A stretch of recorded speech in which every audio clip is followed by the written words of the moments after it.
الرجيم بسم الله الرحمن الرحيم سيقول سبحاء من الناس ما والله عن قبلتهم التي আল্লাহর উপরে ভরসা রাখ, আল্লাহ রিজিকের মালিক, আল্লাহ একটা ব্যবস্থা করে দেবে। আপনাকে তো চিনলাম না।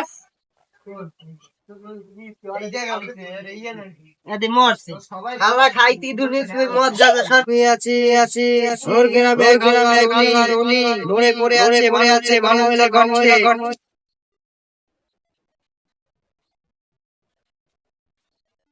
আমি এটা কি দেখলাম?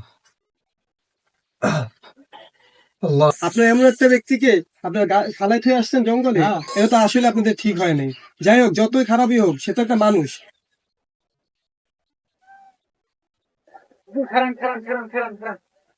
আপনাদের এলাকায় যে দুটো তিন ছেলে আসে, আপনাকে জানেন এটা?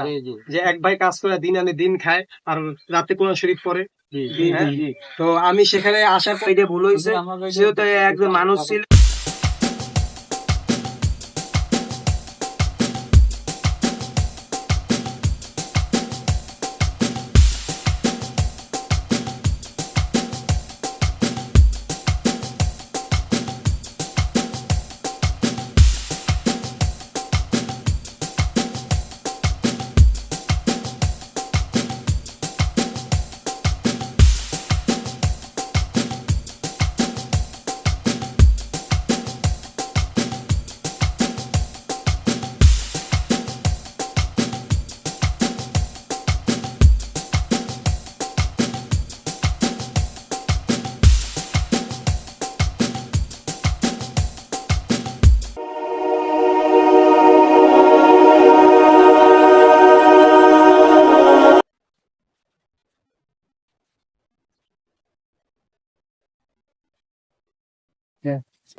سبحاء من الناس ما والله عن قبلتهم التي كانوا عليها قل لله المشرق والمغرب يهدي بإذن الله جميعا إن الله على كل شيء قدير ومن حيث خرجنا فول وجهك شطر المسجد الحرام على الناس ويقول الرسول عليكم شديدا وما جعلنا القبلة التي كنتم عليها إلا ليعلمكم الكتاب والحكمة ويعلمكم ما لكم تكونوا فتولينك قبلة ترضاها فتولي وجهك شطر المسجد الحرام الأحياء وآل تكفرون ولتبلونكم بشيء من الخوف والجوع ونخس من الأموال والأنفس لا يخفف عنهم العذاب ولا هم ينظرون فتولينك قبلة ترضاها إلهكم إله واحد لا إله إلا هو الرحمن الرحيم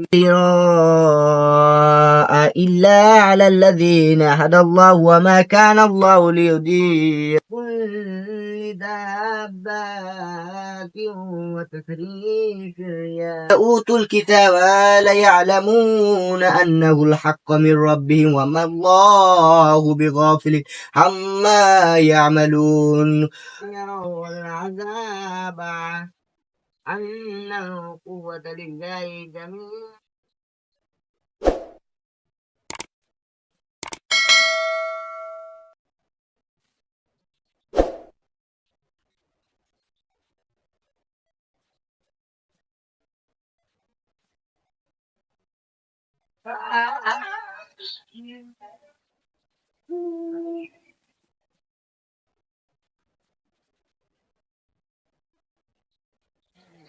কি রে, এখানে প্রতিদিন এসে একটা শব্দ পাইতাম, এটা এখন পাইতেছি না কেন? আচ্ছা ভাইয়া, আজকে তো ঘরে কিচ্ছু রান্নার নাই, আজকে কি রাখবো? ভাই, আল্লাহর উপরে ভরসা রাখ, আল্লাহ রিজিকের মালিক, আল্লাহ একটা ব্যবস্থা করে দেবে, কোনো চিন্তা করিস না। ঘরে কেউ আছেন? ভাই কে যেন ডাকতেছে, আমি শুনে আসি। আচ্ছা ঠিক আছে। আসসালামু আলাইকুম। কি আপনি? আপনাকে তো চিনলাম না। এখানে প্রতিদিন একটা সুর আসে, মধুর সুর। সেই সুরটা এখন আসতে আসে না কেন? কি সুর? ওই যে আমার ভাই এনে বসে কোরআন শরীফ পড়তো, তাই সুর? আমি এই জানলার পাশে বইয়া প্রতিদিন একটা সুমধুর কণ্ঠে একটা পড়া শুনতাম। সেটা কি পড়া? আমরা ঘরে দুই ভাই, আর সে রোজা রেখে কাজ করতে করতে গতকাল অসুস্থ হয়ে পড়ছে। সে যার জন্য আজকে অসুস্থর জন্য আজকে কোরআন শরীফ পড়তে পার না। কেন, তোমার বাইরে ঔষধ খাওয়াও নাই? আচ্ছা ভাই, আমার ভাই দুইটা যদি কাম করে দুইটা ভাত খায়, না করে না খায়, আর ঔষধের টাকা পাম কই? আমার এত টাকা পয়সা, তা আমি এই বেলে টাকা পয়সা উড়াই, আর ওরা দিন আনে দিন খায়। ওরা তাও প্রতিদিন আমল করে, তারপর প্রতিদিন কোরআন শরীফ পড়তে পায়, আর আমি টাকা পয়সা মদের পিছনে খুয়াই। আজকের থেকে ওগো সবার পাশে থাকবো, আর কোনো টাকা পয়সা খরচ করব না। আজকের থেকে তওবা করে 5 ওয়াক্ত নামাজ টোজা করব, আর ওগো এখন কিছু সাহায্য করি। ভাই, আমার কাছে টাকা আছে, এটা তোমার বাইরে চিকিৎসা করাইও। আর বললো যে সুস্থ হইলে জানো প্রতিদিন কোরআন শরীফ পড়তে হবে। ভাই আপনি আমাদের এত বড় উপকার করছেন, আপনি এক নজর আমার ভাইকে দেখে যান। না না না, এই পাক পবিত্র করে আমার ঢোকা উচিত হবে না। আচ্ছা, তাই আমি এখন যাই। তোমার ভাই সুস্থ হইলে দেখতে আমার।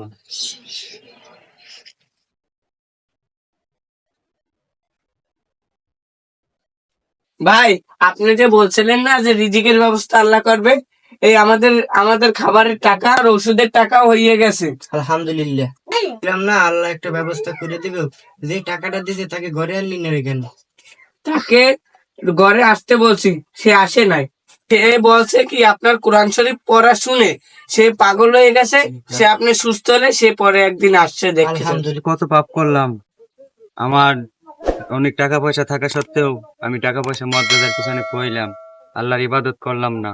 আর দেখলাম সেদিন কি সুন্দর কোরআন শরীফ পড়ে, আল্লাহর ইবাদত করে।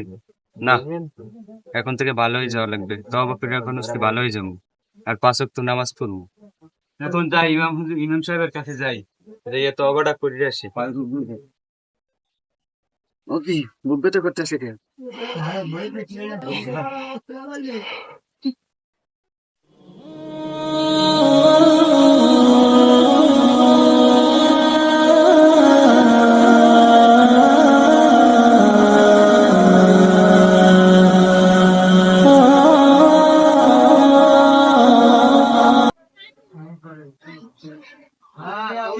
এটা জায়গা পড়ে রয়েছে কে? আছে না মরছে? এটি মরছে। আল্লাহ খাই মদ গাঁজা সব।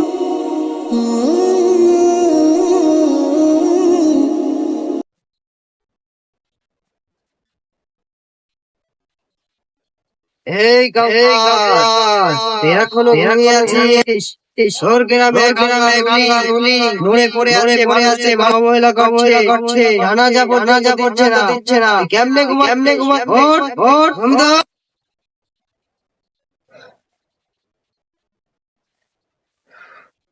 আমি এটা কি দেখলাম? আল্লাহ মাফ করো, আল্লাহ মাফ করো। কার এই দুর্পরিস্থিতি হইল? আল্লাহ মাফ করো।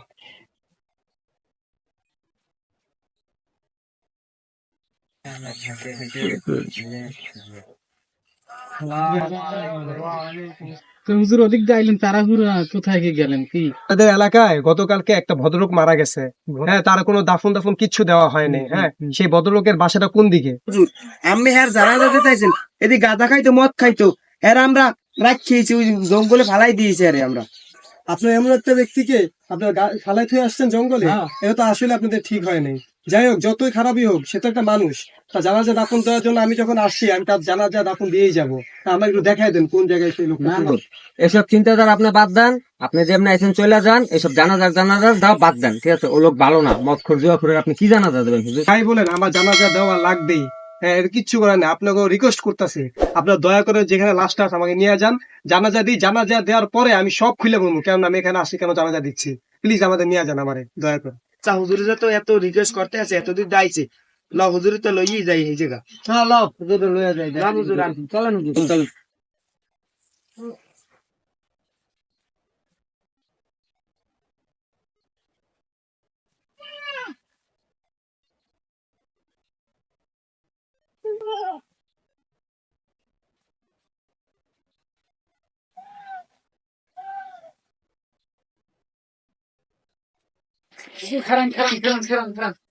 তোর এই যে আপনি জানাজা যেতে আইলেন বা দোয়াদের চললেন মানে ভাইয়া, এই খবরটা পাইলেন কোথায়, কোথায় পাইছেন?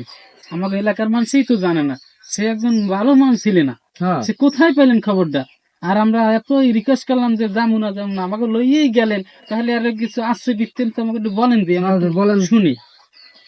শোনেন আপনারা, আমি গতকাল রাতে স্বপ্নে দেখি এই তো ঘটনা। এই কাউসার এখনো ঘুমিয়ে আছি, স্বর্গের মেঘগুলি নড়ে পড়ে আছে, মা মহিলা করছে, জানাজা পর্যন্ত দিচ্ছে না। তাহলে কি আপনারা বুঝতে পারছেন আমার ফুল ঘটনাটা? ফুল বুঝতে পারছেন? হুজুর আপনি যে কথাটা বললেন, যার কথা বললেন, সে তো ছিল একজন খারাপ লোক। আর আপনি যে স্বপ্নে দেখছেন এটা তো একমাত্র ফেরেশতারাই দেখাইতে পারে। তো মানে আমার মাথায় আসতেছে না হুজুর, আমি কি বলবো।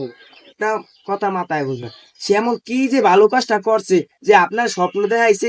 আপনারা তো কিছু কিছু ছোটখাটো হাদিস তো জানেন, এই হাদিস তো সবাই শুনছেন যে আমাদের মহানবী সাল্লাল্লাহু আলাইহি সাল্লাম বলেছেন যে একটা বেশ্যা, হ্যাঁ, একটা কুকুরকে পানি খাওয়া, পিপাসিত কুকুরকে পানি খাওয়া জান্নাতে চলে গেছে, এটাও জানেন। আর এটাও তো জানেন যে আল্লাহ তাআলা এই কথা কোরআনে বলছেন যে পাহাড় পরিমাণ, হ্যাঁ, গুনাহ নিয়েও কেউ যদি কিয়ামতের ময়দানে আমার সামনে আসে আমি তাকে মাফ করে দিব যদি তার আমলে শিরক না থাকে। এটা তো আপনারা বিশ্বাস করেন, হ্যাঁ? তাহলে আমাকে বলেন যে আল্লাহ তাআলা ওই মানুষটাকে কেন মাফ না করতে পারে? এটা কি কোনো স্বাভাবিক অস্বাভাবিক বিষয়? আমি এখানে আসার আগে আপনাদের এলাকায় যে দুটো তিন ছেলে আসে, আপনারা কি জানেন এটা? যে এক ভাই কাজ করে দিন আনে দিন খায় আর রাতে কোরআন শরীফ পড়ে। হ্যাঁ? তো আমি সেখানে আসার পর তাদের সাথে দেখা করছিলাম। হ্যাঁ, তো তার এক ভাই, ছোট ভাই আমাকে বলছিল যে ভাই, আমার ভাই যখন অসুস্থ ছিল, হ্যাঁ, তখন সে আমাদের বাসায় আইসা আইসা কোরআন শরীফ শুনতো। হ্যাঁ, যখন সে অসুস্থ হয়ে পড়ে তখন সে আমাদেরকে অসুস্থতা এবং আমাদের খাবার দাবারের জন্য কিছু টাকা দিয়ে সাহায্য করছিল। হতে পারে এর বিনিময়ে আল্লাহ তাআলা তাকে মাফ করে দিয়েছেন। হ্যাঁ, হতে পারে না?